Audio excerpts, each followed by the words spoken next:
I mean, I've got those books. There's lots of writers. I was just getting my wife into.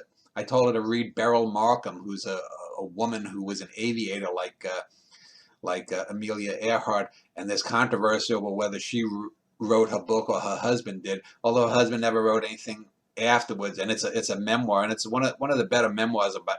She was an African aviator, a white woman in colonial Africa, but it's an excellent book. There are lots of writers that should be read. And if you're a feminist, for example, you should be promoting the people like Beryl Markham. Well, my wife just did an interview with Alex Sherman about Aurora Leigh from Elizabeth Barrett Browning.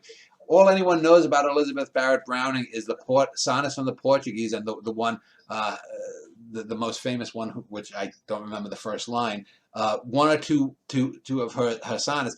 Yet this is a novel in verse that's better than anything that was written by the Bronte sisters, better than anything written by what's her name, the one who wrote Jane Austen, Jane Austen wrote. Jane Austen, right? Yeah.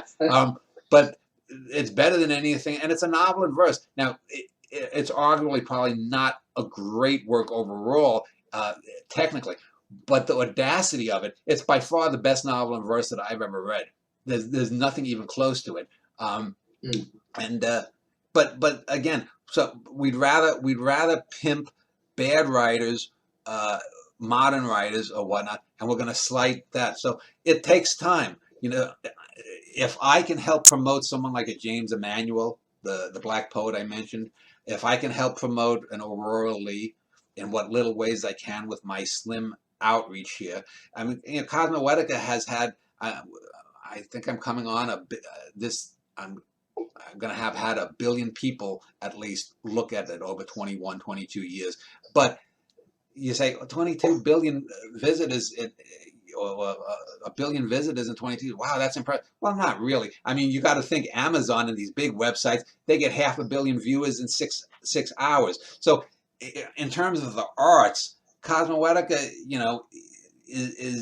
has been a big and influential in its own way, but the arts are a very small part of the pond. If you look at the world ocean, all the water in the oceans as being all of the internet, Cosmoetica is maybe, a good-sized lake. Maybe it's the Great Salt Lake, versus all the rest of the water, No,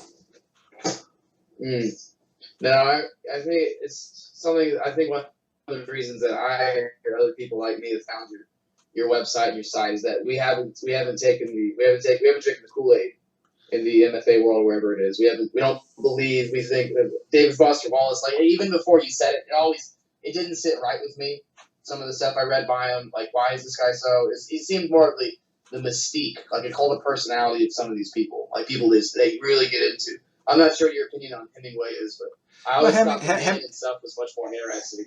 Well, whose stuff was more interesting than Hemingway? Did you say?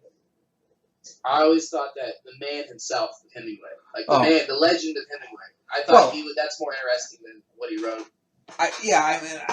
I think he crafted his legend very well. I think The Old Man and the Sea is the best thing he ever wrote. He's certainly better than someone like Faulkner. Faulkner, when I read Faulkner for the first time, I read 3 or 4 books. I've read parts of Sound and the Fury. It's like how does someone, now Faulkner had some talent, but he's someone who could have used a good editor too. But then you look at something like Sylvia Plath. She was a great poet, but The Bell Jar is a terrible book. It's a terrible novel. I guess it's just people can't see it. I remember some of the few times that I really criticized a writer or someone's taste in something in college, because this is a place where I thought we were supposed to be doing this.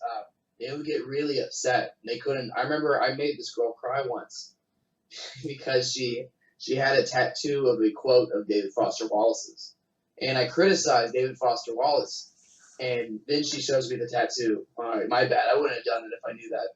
But then she's like, I've literally never heard somebody criticize David Foster Wallace in my life, ever. So she's like, I was just shocked when you actually were saying that. Well, see, if this woman had shown me that as a response, my response would have been just simply, so you've got a tattoo from a bad writer. What the fuck is that? Is that an argument?